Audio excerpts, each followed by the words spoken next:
Hello class 9 के प्यारे बच्चों, मैं हूं आप सबके टॉपर भैया। और आज की इस वीडियो में हम आप सबको क्लास 9 का जो हिंदी का मंथली टेस्ट होने वाला है 8 दिसंबर को, उसका आंसर की लेकर आ चुके हैं। तो जल्दी से चैनल पर पहली बार है तो चैनल को पहले सब्सक्राइब करके वीडियो को लाइक कर सभी दोस्तों के साथ वीडियो को शेयर भी कर देना है। हम लोग के सामने सेक्शन ए में टोटल 6 क्वेश्चन है, एक नंबर का, ठीक है, ऑब्जेक्टिव क्वेश्चन है। तो पहला क्वेश्चन देखिए प्यारे बच्चों यहाँ पे, और सबसे इंपॉर्टेंट बात कि क्लास 8 का जो फाइनल एग्जाम होगा उसमें से सिर्फ ऑब्जेक्टिव क्वेश्चन पूछा जाएगा, और एग्जाम आप लोगों का मार्च में होने वाला है, ठीक है। और आप बेहतरीन तैयारी करना चाहते हैं, आपका ही भाई जो है वो टॉपर है और चाहते हैं कि हमारी तरीके से आप भी क्लास 10th में डिस्ट्रिक्ट स्टेट टॉपर बने, तो हम आपको बेहतरीन तैयारी कराएंगे। कब? आपके एग्जाम से पहले। और हम जितना भी ऑब्जेक्टिव क्वेश्चन आपको बताएंगे सब हूबहू एकदम ऑप्शन के साथ आपके एग्जाम में आएगा, और सबको एकदम आराम से अच्छे नंबर से टॉप कीजिएगा, ठीक है। तो पहला क्वेश्चन कहता है कि महादेवी जी से चांदी का कटोरा किसने ले लिया था, है कि नहीं। हम बोले चांद का कटोरा, है कि नहीं। तो किसने ले लिया था? नेहरू जी ने, मोदी जी ने, गांधी जी ने, या फिर कोई नहीं, है ना। तो महादेवी वर्मा जी से जो है वो चांदी का कटोरा किसने ले लिया था प्यारे बच्चों? तो ले लिए थे गांधी जी ने, है ना। तो ऑप्शन यहाँ पे सी सही होगा। कहता है लेखिका के घर के पास कहाँ के नवाब रहते थे? लेखिका के घर के पास कहाँ के नवाब रहते थे? तो आगरा के, लखनऊ के, अवध के, या फिर जवारा की, है ना। तो कहाँ के नवाब रहते थे? तो इसका जो सही आंसर हो जाएगा वो हो जाएगा लखनऊ के, है ना। कहाँ के? लखनऊ के। तो ऑप्शन बी यहाँ पे हम लोग का सही होगा। तीसरा क्वेश्चन बोलता है महादेवी वर्मा द्वारा रचित मेरे बचपन के दिन किस विद्या की में लिखा गया है? यानी एक परीक्षा पर लिखा गया निबंध है, या फिर एक कहानी है, या फिर एक संस्मरण है। तो इसका जो सही आंसर हो जाएगा तीसरा का, वो हम लोगों का हो जाने वाला यहाँ पे ऑप्शन नंबर डी, यानी संस्मरण है, मतलब कुछ चीज़ों को याद कर रही हो, है ना। अगला क्वेश्चन देखिए यहाँ पे 4 नंबर क्वेश्चन कहता है कि लेखिका अपनी आरंभिक कविताओं को कहाँ छपने भेजती है ना। यानी लेखिका अपनी आरंभिक कविताओं को कहाँ छपने के लिए भेजती है? तो स्त्री दर्पण, शुभबोधिनी, सरस्वती, या फिर महिला शक्ति। तो इसका सही आंसर हो जाना चाहिए स्त्री दर्पण, है ना। 5वां नंबर क्वेश्चन बोलता है कि चांदी की सी उजली जाली में कौन सा अलंकार है? इसमें से कौन सा अलंकार है? अमक है, अनुप्रास है, उपमा है, या फिर उत्प्रेक्षा है। तो 5वां का सही आंसर हो जाएगा यहाँ पे उपमा अलंकार, है ना। क्योंकि देखिए यहाँ से तुलना हो रहा है, जहाँ पे तुलना होता है ना वहाँ पे उपमा अलंकार रहता है, क्योंकि यहाँ पे चांद सी उजली जाली, यानी जाली का तुलना किससे गया? चांद की सुंदरता से, ठीक है।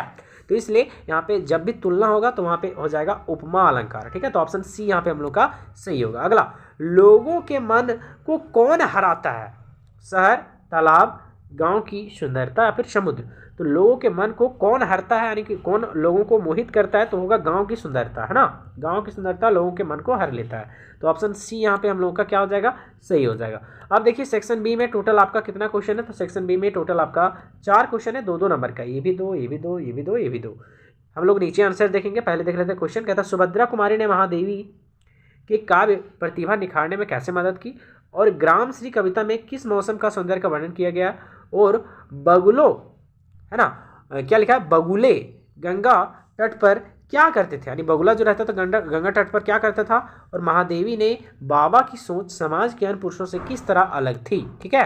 और आगे ध्यान दीजिए प्यारे बच्चों, 2 क्वेश्चन है, ये 3-3 नंबर का है कि अलंकार किसे कहते हैं? अनुप्रास, अमक, उपमा और रूपक अलंकार, एक एक उदाहरण देना है। और जवारा के नवाब के साथ अपने पारिवारिक संबंधों को लेखिका ने आज के संदर्भ में जो है वो स्वप्न जैसा क्यों कहा? ये भी बहुत इंपॉर्टेंट है फाइनल एग्जाम के लिए, ठीक है। लेकिन बात यह है कि आप लोगों का ऑब्जेक्टिव होगा तो टेंशन लेना नहीं है। कहता है अलंकार किसे कहते हैं? अनुप्रास, अमक, उपमा और रूपक अलंकार का एक उदाहरण देना। तो लिखेंगे कि अलंकार वे विशेष भाषा सौंदर्य के उपकरण हैं जो कविता या गद्य को सुंदर, प्रभावशाली तथा रुचिकर बनाते हैं। अलंकार शब्दों और अर्थ को सुशोभित करते हैं ना, यानी कि उसकी शोभा बढ़ाते हैं, ठीक है। अब एग्जाम्पल, जैसे अनुप्रास अलंकार का एक उदाहरण चंचल चितवन चपल चारु। इसका मतलब होता है, यहाँ देखो एक ही अक्षर में चा का आवृत्ति है ना। देखो चा, चंचल, चा से चितवन, चप्पल और चारु, है ना। जिसको बोलते हैं अनुप्रास अलंकार, जहाँ पे पुनरावृत्ति होता है ना। अमक अलंकार, है ना, जहाँ से तुलना होता है, जैसे मन में मनमोहक सपने, है ना। यानी मन शब्द को 2 बार भिन्न अर्थ के लिए यूज हुआ, यानी कि एक ही शब्द है लेकिन 2 बार भिन्न अर्थ है उसका, है ना।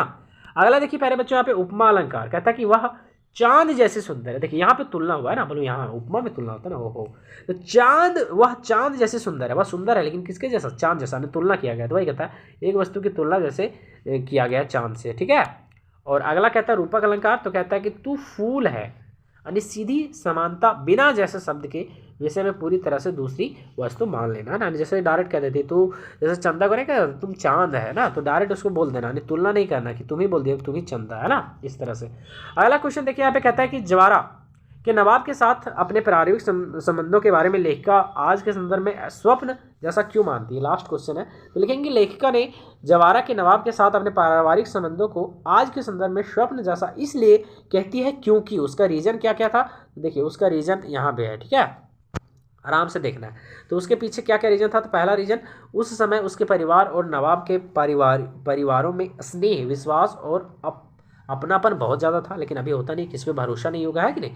दूसरा कि धर्म और जाति का कोई भेदभाव नहीं था, है ना, सभी आपस में प्रेम और सम्मान से रहते थे। और तीसरा, आज के समय में ऐसे निर्मल, सरल और निश्चल संबंध कम देखने को मिलते हैं, इसलिए लेखिका को वे संबंध अभी जो है वो किसी स्वप्न जैसे प्रतीत होते हैं। ठीक है प्यारे बच्चों, तो ये हो गया आपका टोटल क्वेश्चन हिंदी का। तो अभी आपको हिंदी, सोशल साइंस और साइंस तीनों का आंसर की अपलोड है, तो जाइए हमारे चैनल पर सब्सक्राइब कीजिए, सभी दोस्तों के साथ शेयर कीजिए। और पीडीएफ चाहते हैं तो इस वीडियो के डिस्क्रिप्शन में हमारे टेलीग्राम का लिंक है और व्हाट्सएप चैनल का लिंक है, दोनों ग्रुप में जुड़िए, वहाँ पे इसका पीडीएफ आपको मिल जाएगा। ठीक है दोस्तों।